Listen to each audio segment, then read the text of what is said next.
Welcome to Sacrilegious Discourse. For this is what the Sovereign Lord says. Why do you need prophets to tell people who you are and what you want? If you can justify everything that the God of the Bible has done, then you can justify any of your behavior. A lot of this mentality is trickling into what is now mainstream right-wing Christianity. I am capable of empathy greater than this God of the Bible. This is a Bible that they tell kids. This is the good Lord. This is the good book.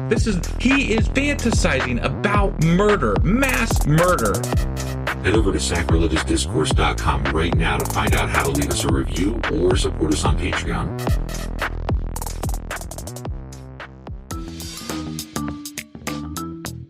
Hey there, sinners and saints. It's your favorite Bible-bashing duo from Sacrilegious Discourse, and we need your help. That's right, folks. We're raising funds for some heavenly equipment and a studio that doesn't sound like it's in the depths of hell. Our current setup, let's just say it's more apocalypse than audiophile. So if you want to hear us dissect the Bible without the background noise of demonic squirrels, chip in a few bucks. We're aiming for $5,000 to upgrade our audio and build a studio worthy of blasphemous banter. Donate today and help us spread the good word of atheism. You can find a link right on our homepage, sacrilegiousdiscourse.com. Every dollar counts. Even if it's from your collection plate.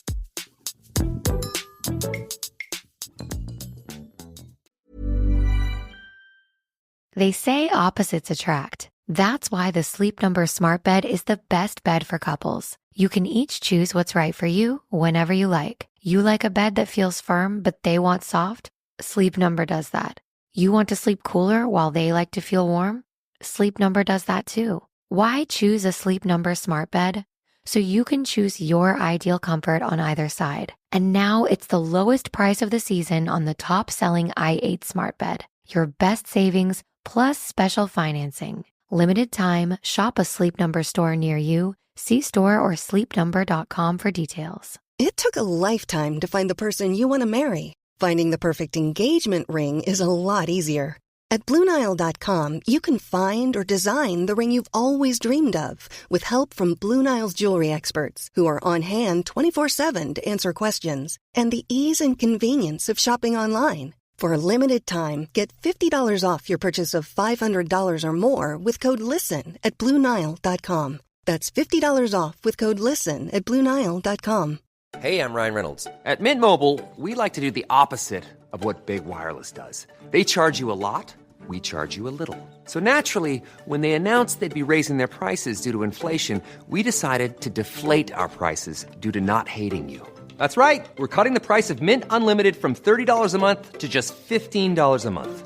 Give it a try at mintmobile.com/switch. $45 upfront payment equivalent to $15 per month. New customers on first 3-month plan only. Taxes and fees extra. Speed slower above 40 gigabytes. See details. Husband! Wife! Do I know you? You know me, but we've been gone for a bit. We sure have. Yeah. Happy holidays. But I really can't even say it's all the holidays. Yeah, there was some Christmas and there was some New Year's and there was some illnesses and there was you working lots of hours. But also somewhere in there, I changed to a new medication. Yeah. And the problem is that it's giving me insomnia. So like for 3 or 4 days, I will not sleep at night at all. And then on that 3rd, 4th, or 5th day, that night, I will crash and then I will sleep the entire whole next day. Right. Yeah, it's been causing some problems. So, yeah. That's what happened. That's me. That's my fault. I'll take that. I mean, it's not my fault, but it's my fault. Right. So that being said, let's remind everybody where we are. Okay. Yeah, we're in the book of Micah. Yep. He's a prophet, but a minor one. Yes. And we've read the first 4 chapters, and so we're going to do the Q&A covering those 4 chapters. Awesome. All right. And I think I'll be getting the weekly wrap-up out on Saturday after this one comes out. Mm-hmm. So, and then we should hopefully... We're really gunning for this to be back on schedule for next week. Yes. Hopefully on Monday we'll be back with chapter 5 of Micah. Yes. All right. But for now it's a Q&A, not on Saturday. Someday we will do that correctly again. All right. Let's do this. Okie dokie.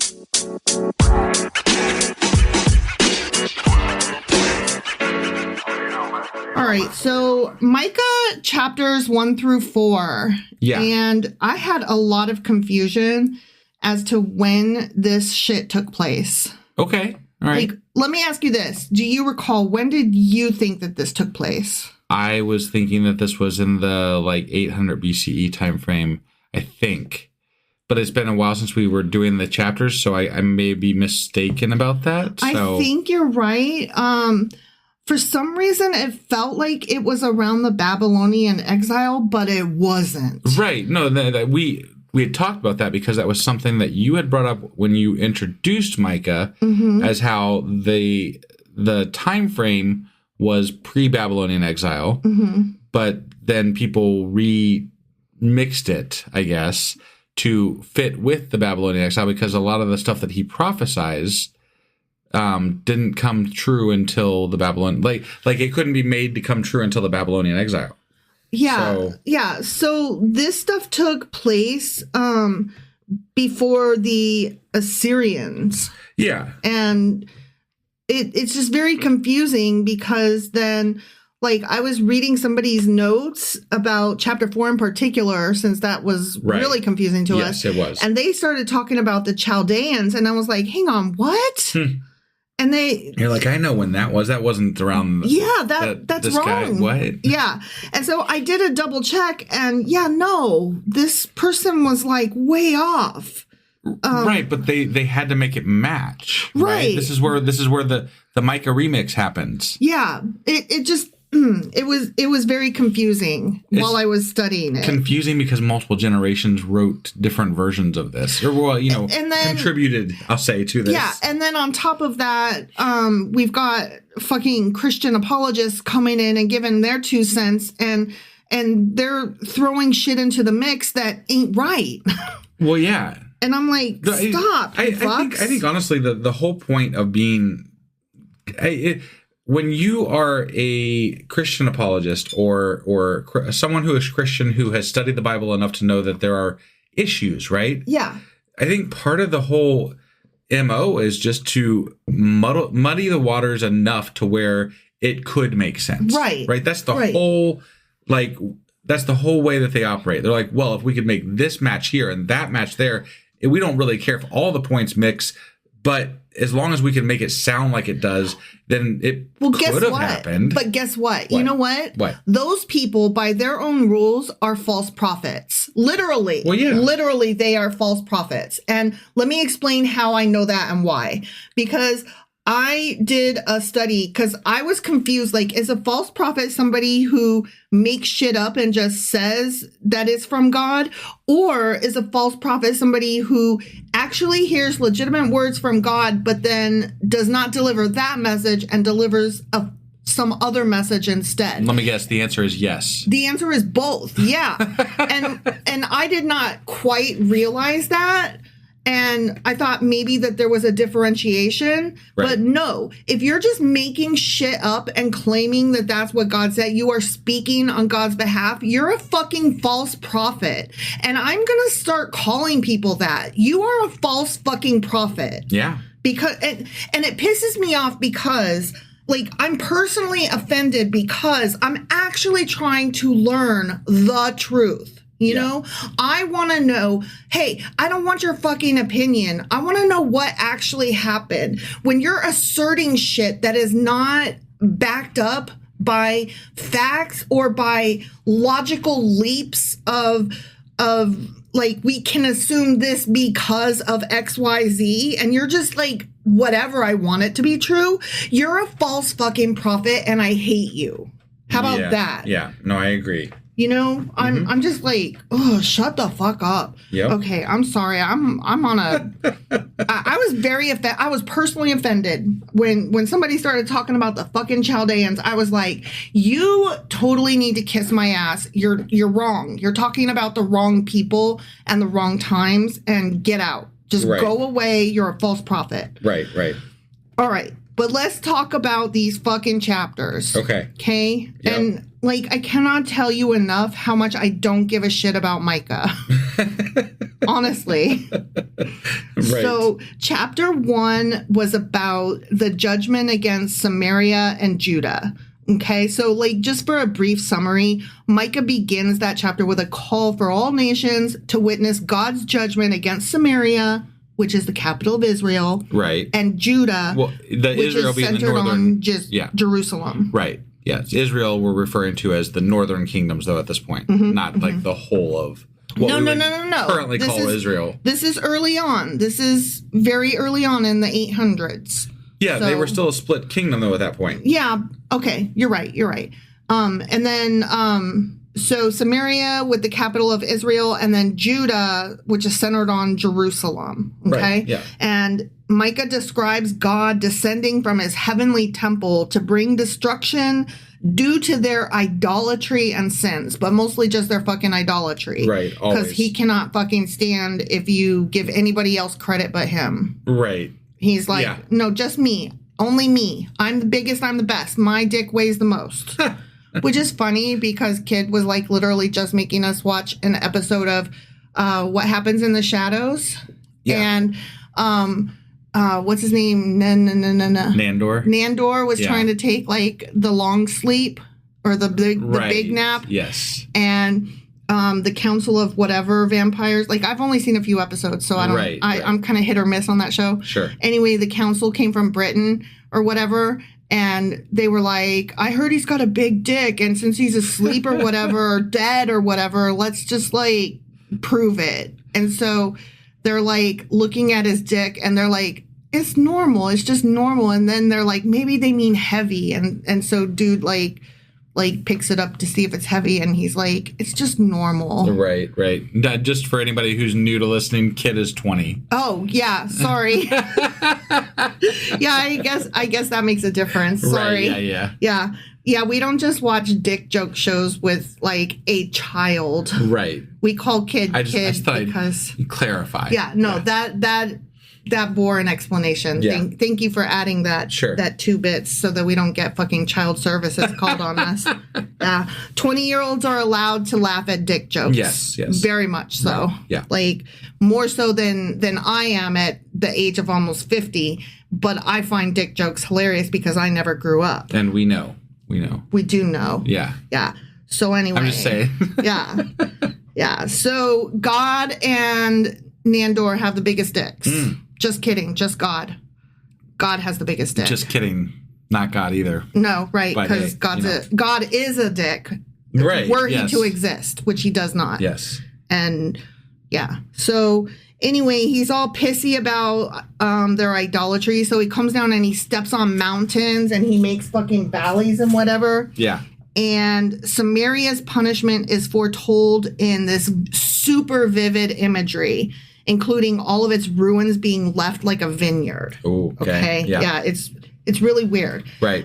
He uses like all of these metaphors and imagery, such as God treading the high places and mountains melting like wax. Okay. Yeah. So there's like all this poetry there, right? Right. And it's supposed to be like beautiful. But he also uses all these puns, which we said at the time that it was phrased really fucking weird. And we were like, why is this phrase so weird? Yeah. Okay. It's because every single place there's a pun on it. Okay. Okay. So like he says, tell it not in Gath, weep not at all. In Beth Ophrah, roll in the dust. Okay. This is a play on words. It's like so there's a place in Ohio, in Dayton, or no, not in Dayton. There's a place in Ohio named Lima. It's like if we said, you people that live in Lima, you're going to choke on lima beans. Right? That's what this is like, okay? So Gath is like, it's in Hebrew sounds like the word tell. So he's like, tell it not in tell. Okay. And then Beth Ophrah literally means rolling in the dust, or the house of dust. Okay. So he's like, in the house of dust, roll in the dust. I see. Boom. Yeah. Okay. How very clever. I know, right? Like that. Well, back then, these puns and play on words, that's what made these prophets appear wise, that they could do this wordplay. They were like so fucking clever. You lima losers that eat lima beans, right? Yeah. Like, That would make me so fucking clever. I don't think that people in Lima are losers. I'm saying that because of the show Glee, which takes place in Lima, and they're known as the Lima losers from Glee. Sorry to Lima. Yeah. Actually, I've been up there, and it's quite a lovely little town. So I've visited. I don't know much about Lima, honestly. It's north of us. That's it. No, I knew that. It's 4 hours up 75 north of us. Right. So that's all I know about it. Sure. It's cute, though. Yeah. Okay, so there's more though, okay? So verse 11 goes, pass by naked and in shame, you who live in Shafir. Those who live in Zanan will not come out. Beth Ezel is in mourning. It no longer protects you. Okay, here's what some of that actually means, okay? Pass by naked and in shame, you who live in Pleasant. Okay. Isn't that funny? Because pleasant's the opposite of naked and in shame. That's so funny. I'm not laughing. Those who live in go out will not come out. Oh my God. For fuck's sake. Right? I got more. Yeah, I got more. Do you? But that's why they were phrased so fucking weird.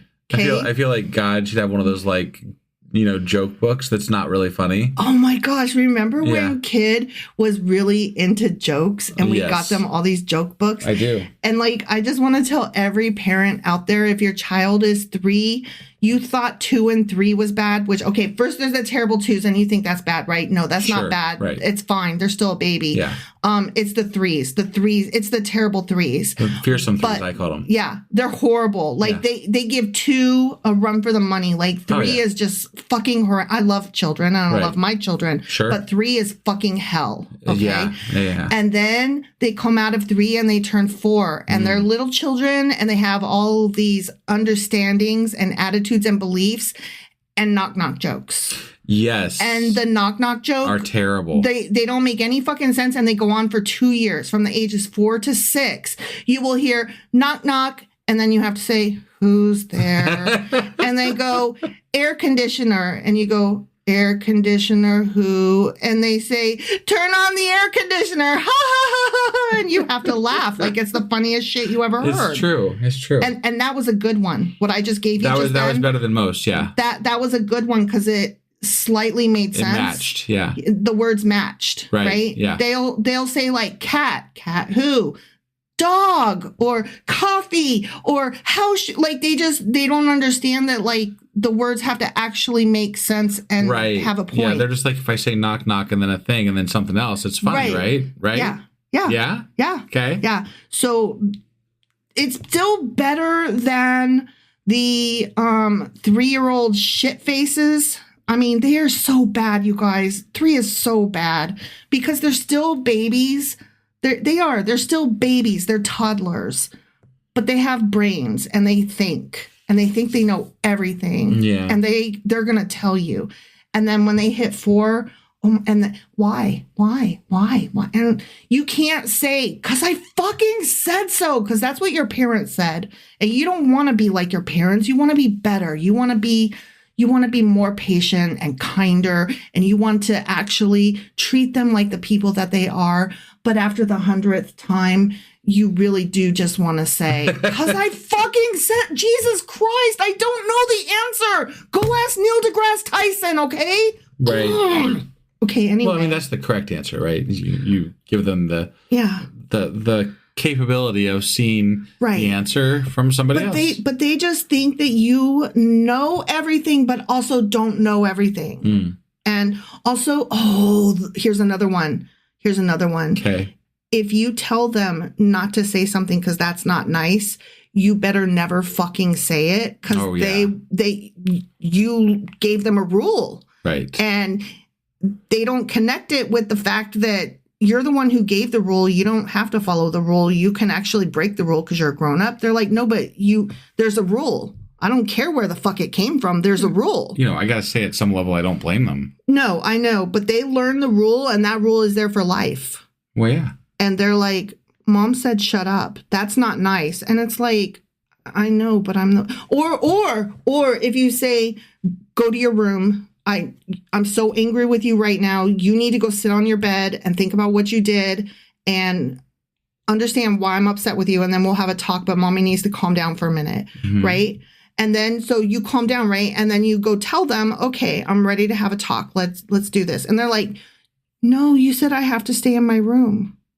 And it's like, no, but I also am now telling you to come out of your room. No, you said I have to stay in my room.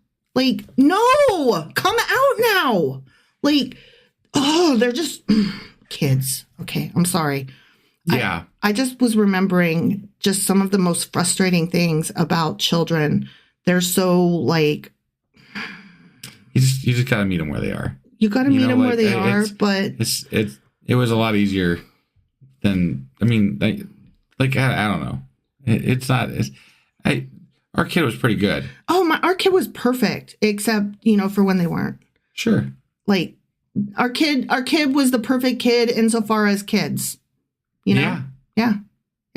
I love our kid. You kind of went on a rant about, like... Oh, no. Here's the thing. There's, like, kids in general, and that and the way they are. But our kid is awesome. You were also describing raising a child, so... Well, yeah. Just wanted to make sure that people understood that our kid was pretty awesome. Our kid did all of those things and more, and is the most awesome thing ever. Yes. Our kid stood at the top of the stairs and drew us telling them to go upstairs on a whiteboard, and then drew them at the top of the stairs saying no, and then threw that little whiteboard down the stairs as a note so that we could see a picture of us telling them to go upstairs and them saying no. Yeah. That's fucking awesome. Yeah. Frustrating in the moment. Awesome story forever. Right.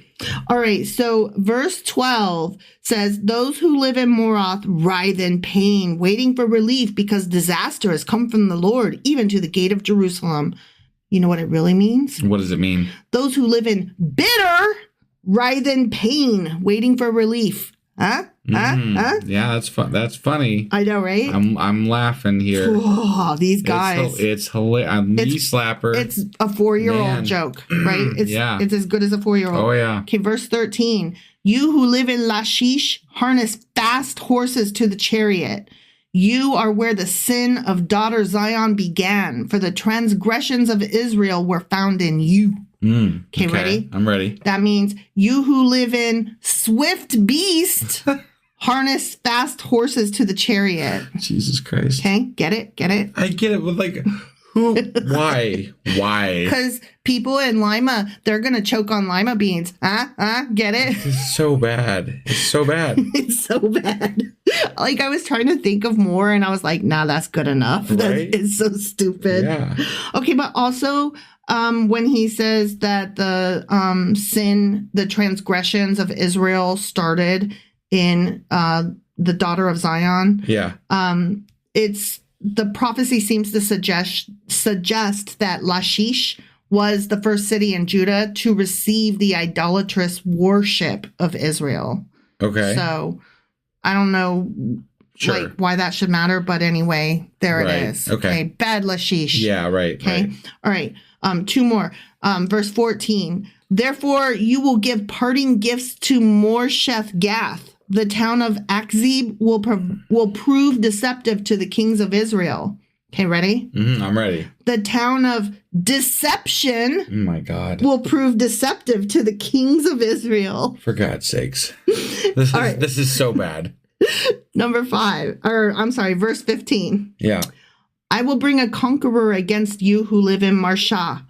The nobles of Israel will flee to Adullam. Okay, ready? I'm ready. I will bring a conqueror against you who live in Conqueror. Oh my God. Oh shit, it's so good. I can't. I mean, this is really so bad. It's really so bad. Yeah.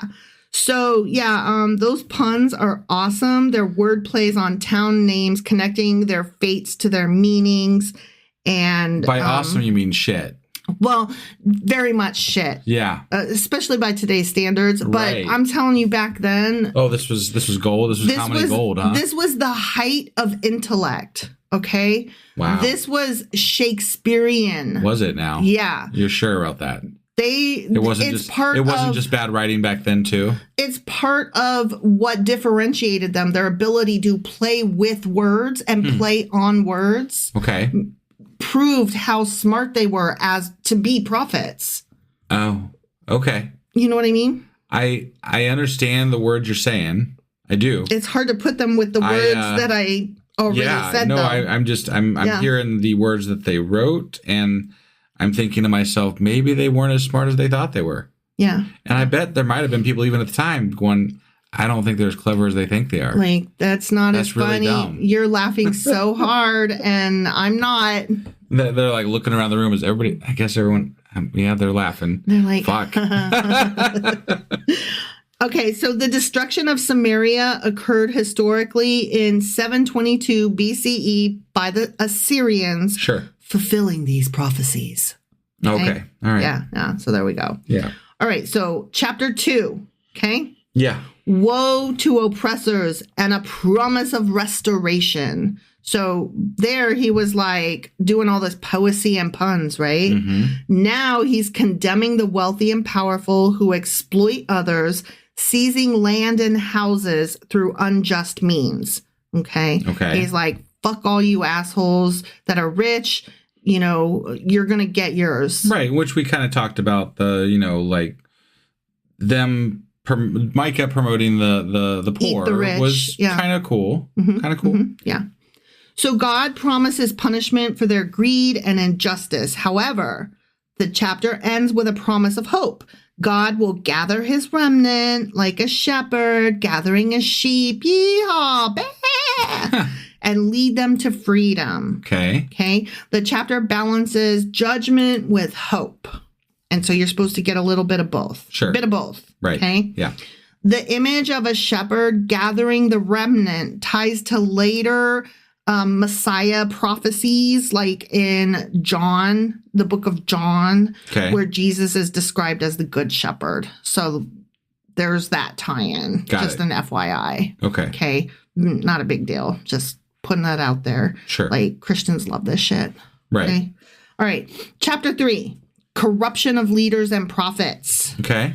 Micah rebukes the corrupt leaders and false prophets of Judah. Yeah. Leaders exploit and devour the people, while prophets speak lies for personal gain. You know, false prophets. Yeah. Like I already talked about. But yeah, we talk about this all the time. But like, I just don't know how you are supposed to tell. I really don't. Especially when someone's using such bad puns to describe the fucking punishment that's happening. I would be like, what? Oh, clearly I can put an X on you. You're not one of the God didn't write that shit. Come on. God would never. Man. You made that shit up. God would never. You thought you were clever. Yeah. Yeah. you wanted us to clap for you, and that's silly. No. Obviously you're not a prophet. We could at least look back at it now and be like, yeah, if there was a God, he didn't write that shit. No. That was bad. Not. Yeah. Yeah. I fully believe that some dude put this down and thought he was in love with dad jokes. Except, here's the thing. I love me a good dad joke. Sure. These were not dad jokes. They were not. Yeah, they weren't even on par. No. All right, so God declares that because of their corruption, Zion, aka Jerusalem, will be plowed like a field, and the Temple Mount will become a heap of ruins. And this is what I was talking about earlier that does not happen in a timely manner, right? Right. So this is where they have to draw in the Babylonian exile. They're like, but it happened later, though. Right, yeah. So Micah's tone here is super harsh, okay? He's like bitching and yelling and stuff. Right. He is likening leaders to butchers who tear flesh from bones. Yeah, well, they were talking about eating babies or eating people or whatever and stuff. This chapter particularly exposes the systemic injustice that was happening at the time and is pointed to as an example of where the Bible is particularly against and opposed to slavery, because there's a whole part where he says that the bones of the buildings are the bones of the people who built it, and the blood of the people who were forced to. He's talking about the slave trade. No, and well, is he though? Because we're talking about 800 BCE-ish time frame, and at the time there were still Israelite slaves that were they were basically the indentured servants of the time, right? Remember how there was the Jubilee and they got released on the 7th year and yada, yada, yada, right? So there was a mixture at that time of these two types of slavery. And while they may be okay with one, they might it's not out and out opposed to all slavery altogether. That's what I'm saying. Right. Yeah, I'm certainly not trying to say, yeah, the Bible's totally against slavery. I'm trying to say this is where somebody would point to an example and say, no, the Bible is against slavery. See, because in chapter 3, verse 9, it says, "Hear this, you leaders of Jacob, you rulers of Israel, who despise justice and distort all that is right." Verse 9, "who build Zion with bloodshed and Jerusalem with wickedness." So when they build up Zion with blood, it's an allusion to the slave dealers who, by the gains of this traffic, have built houses, businesses, places of worship.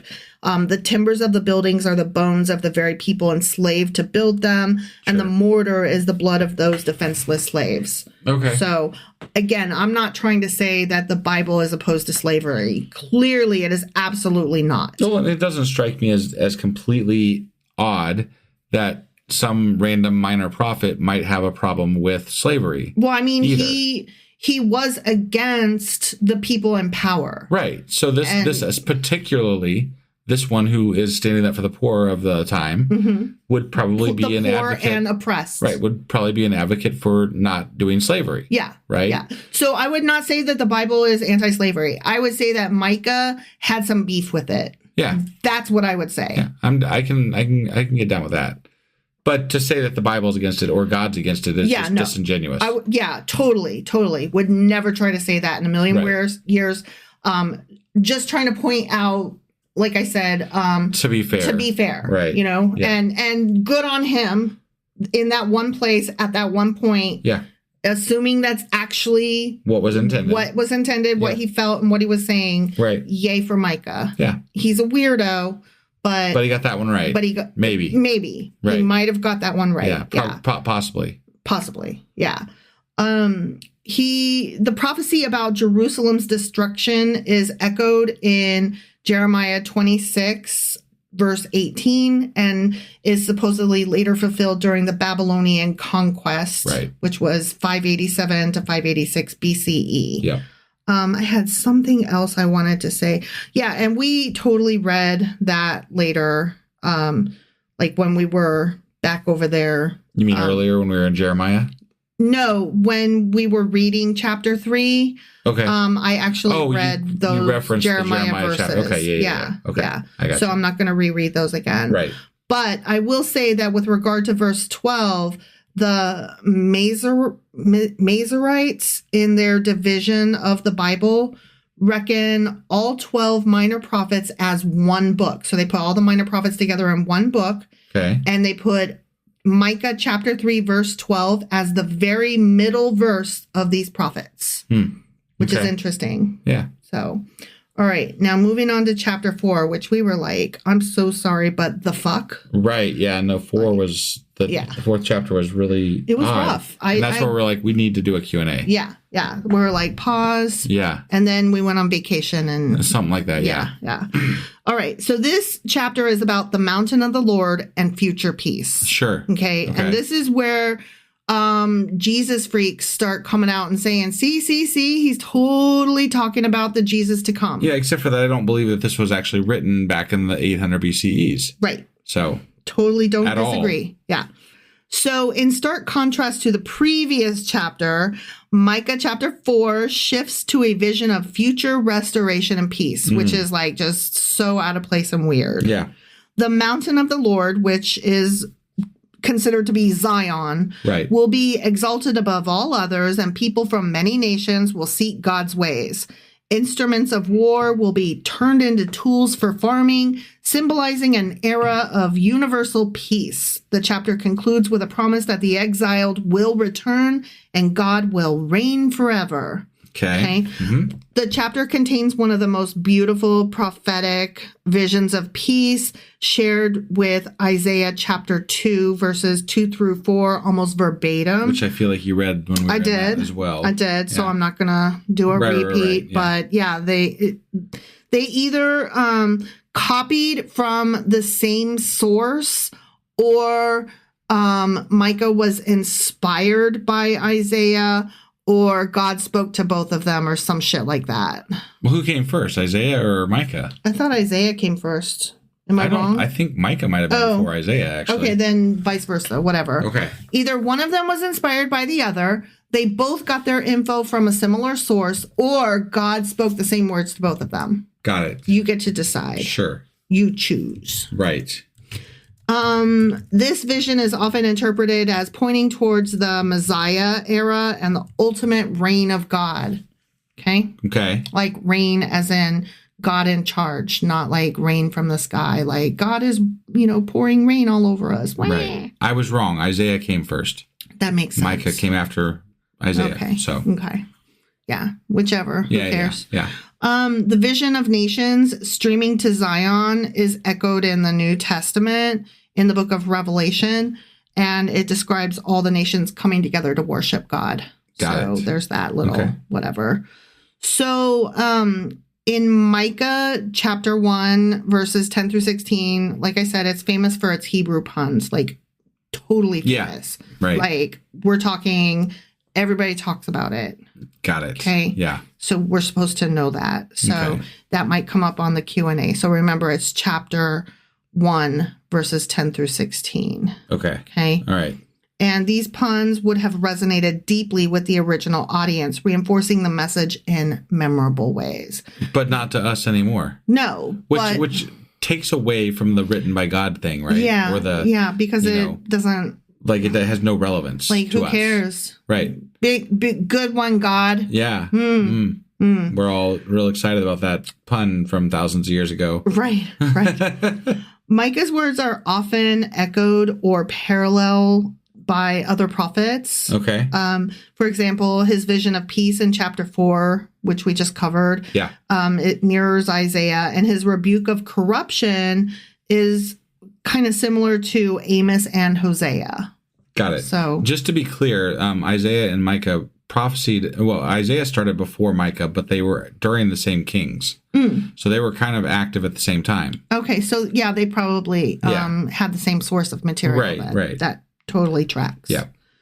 Micah lived during the time of Assyrian dominance, witnessing events like the fall of Samaria in 722 BCE, and his warnings to Judah may have actually influenced King Hezekiah's reforms, as mentioned in 2 Kings chapter 18. Right. Okay. Micah chapters 1 through 4 paints a vivid picture of divine judgment tempered by hope, rich with poetic beauty, historical resonance, and theological depth. I don't know about all that. Theological depth, huh? I don't know about all that. Is that because of the puns or? I don't know where, whatever. Yeah. It sets the stage for understanding both the immediate consequences of sin and the ultimate restoration of God's people. I had one more thing I wanted to say that I need to find. Okay, so do you remember the people sitting under their own vine and their own fig tree? Yep. That was echoed more than once in the Bible as meaning prosperity and peace. Right. Which I read a couple places where it comes up, but I just wanted to reiterate that that's a big thing as well. Sure. Where it says in chapter 4, verse 5, all the nations may walk in the name of their gods, but we will walk in the name of the Lord our God forever and ever. Like that had to have been added later by like either pre-Jesus or super Jesus-y people. Sure. Because it's so like, here he comes. Right. Y'all ready for this? Yeah. After the captivity, the Jewish people walked in the name of Jehovah alone and acknowledged no other object of religious worship to the present day. They all came together, those Jewish people. Yeah. And they were like, Jehovah forever, no other gods. We don't do any of that Asherah pole worship stuff. Sure. I mean, at some point it happened, I guess. Yeah. But, you know. So they're like, nope. After the captivity, they got rid of all their idol worship. I imagine that there was probably a revitalization of of their religion at that point, and that's why there was a lot of these texts and things like that. Like they definitely made a big push to make God at that point, right? Yeah. So they were like, we have got to get these people together. Right. Yeah. So Micah sees the people in captivity as a flock of sheep that have been attacked, injured, and scattered. And the remains of this flock will be gathered together again, healed, and brought back to their own land to become a strong nation once more. And that again alludes to Jesus being a shepherd of all of his lost sheep. Got it. You know, or Little Bo Peep, whichever you prefer, because she also has lost sheep. She does. From what I hear. Yeah. So, let's see.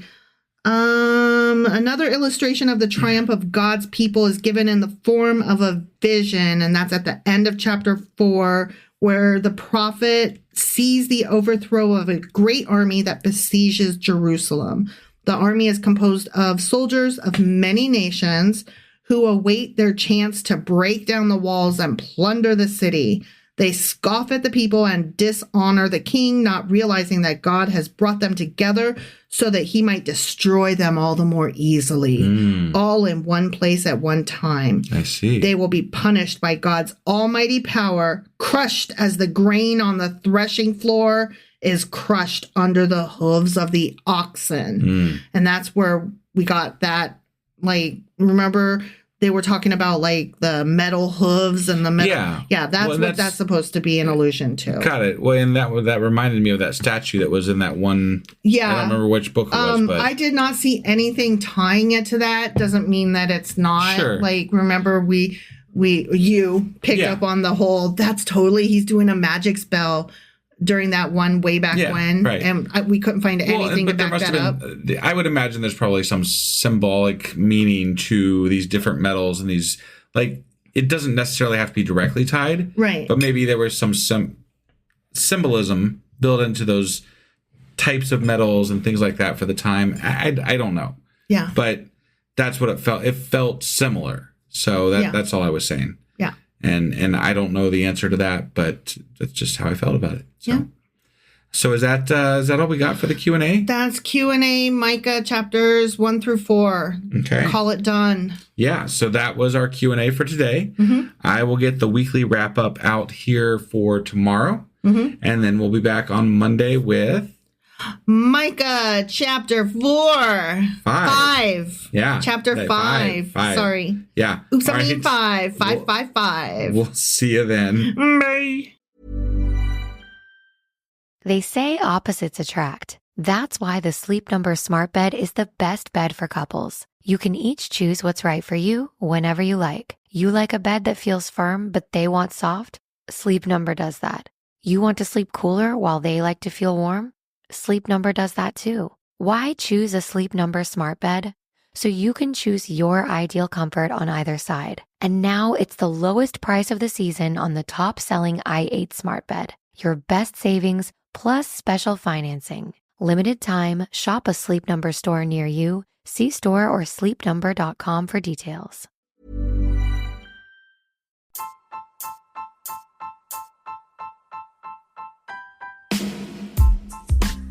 Hey, wife, I guess that's the end?